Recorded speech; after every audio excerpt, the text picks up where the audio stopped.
Rate 7500 तक EPS 95 न्यूनतम pension वृद्धि में अभी भी देरी क्यों हो रही है?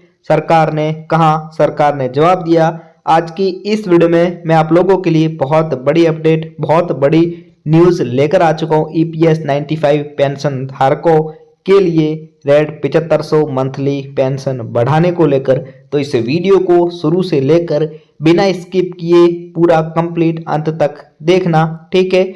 और वीडियो अगर पसंद आए तो वीडियो को एक लाइक ज़रूर कर देना। चैनल पर पहली बार आए हो, चैनल को सब्सक्राइब करके बेल आइकन को ऑल पे प्रेस कर देना। यहाँ पर आपको ईपीएस से रिलेटेड सही और सटीक जानकारी दी जाती है। और इस वीडियो को अपने तमाम सहयोगियों के साथ शेयर ज़रूर से कर देना।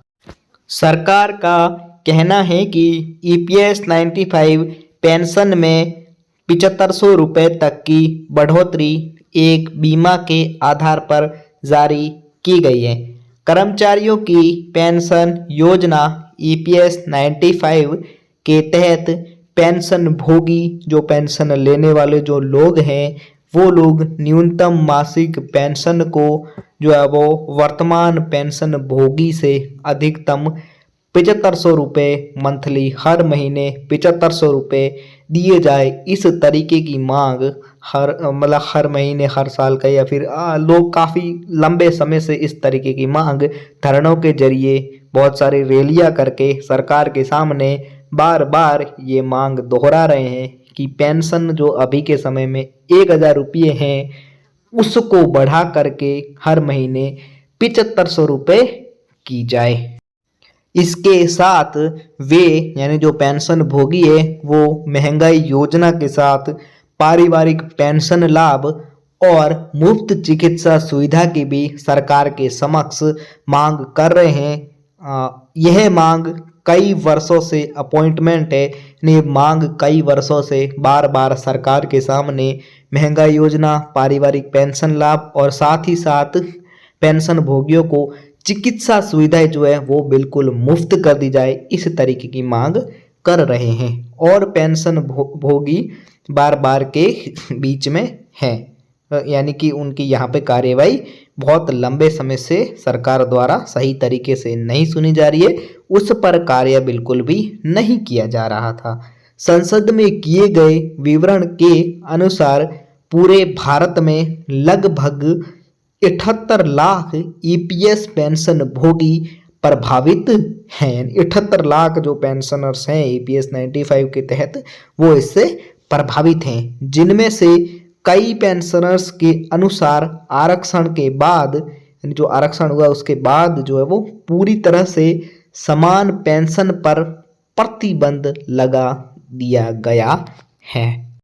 सरकार ने बताया कि ईपीएस 95 एक निश्चित अंशदान परिभाषित लाभ सामाजिक सुरक्षा योजना है। पेंशन कोष दो मुख्य संसाधनों से बनता है, वेतन 8.33% सकल अंशदान और वेतन का 1.6% केंद्र सरकार का अंशदान। अनुमानित गणना प्रति माह 15 अंशदान तक की वेतन की गणना की जाती है। सभी पेंशन भुगतान समान संयुक्त खाते से मिलते हैं। पेंशन वृद्धि में देरी के प्रमुख बिंदुओं में से एक कर्मचारी के पेंशन कोष में बीमा का घाटा है। कोष का हर वर्ष का आकलन किया जाता है और 31 मार्च 2019 तक चलाए गए बीमा आंकिक आकलन के योजना के अनुसार कोष में चल रही है। इसका अर्थ यह है कि कोषागार की थोक भविष्य की साखें उसके कृषकों से अधिक हैं। संसद को उच्च वेतन के आधार पर पेंशन गणना से संबंधित सर्वोच्च न्यायालय के अटॉर्नी जनरल की प्रगति के बारे में भी जानकारी दी गई है। सरकार ने कहा कि ईपीएफओ ने 2022 के सर्वोच्च न्यायालय के आदेशों का पालन करने के लिए कई कदम उठाए हैं, जिसमें संयुक्त विकल्प जमा करने के लिए ऑफलाइन सुविधा प्रदान करना शामिल है। 11 जुलाई 2023 तक लगभग 17.49 लाख आवेदन प्राप्त हुए और 31 जनवरी 2023 तक लगभग 49 लाख आवेदन ईपीएफओ को प्राप्त हुए 24 नवंबर 2025 तक। इनमें से लगभग 99% आवेदनों का भुगतान किया जा चुका है। पेंशन भोगियों की सेवाओं को स्वीकार करने और यहाँ पे मतलब पेंशन भोगी जो सेवाएं दे रहे उनको सरकार द्वारा स्वीकार जो है वो किया गया, और वित्तीय विवरण यानी जो भी विवरण था उसको यहाँ पे सरकार के सामने दिया पेंशन भोगियों ने। ये सब देने के बावजूद सरकार ने न्यूनतम ईपीएस पेंशन को 7500 तक बढ़ाने और डीए और चिकित्सा लाभ शुरू करने के लिए कोई यहाँ पे समय सीमा फिक्स नहीं दी है। आधिकारिक प्रतिक्रिया स्थिर सीमा को दोगुना कर दिया गया है। किसी भी नीतिगत निर्णय की घोषणा तक जारी नहीं की गई है। तो यहाँ पे कोई भी समय सीमा अभी नहीं बताई है। बाकी इससे रिलेटेड कोई भी न्यू अपडेट, कोई भी न्यूज आएगा वो मैं आपको बता दूंगा। उसके लिए आप चैनल को सब्सक्राइब करके बेल आइकन को ऑल पे प्रेस कर दीजिएगा, जिससे कि आने वाली वीडियोस का नोटिफिकेशन आपको जल्दी से मिल जाए।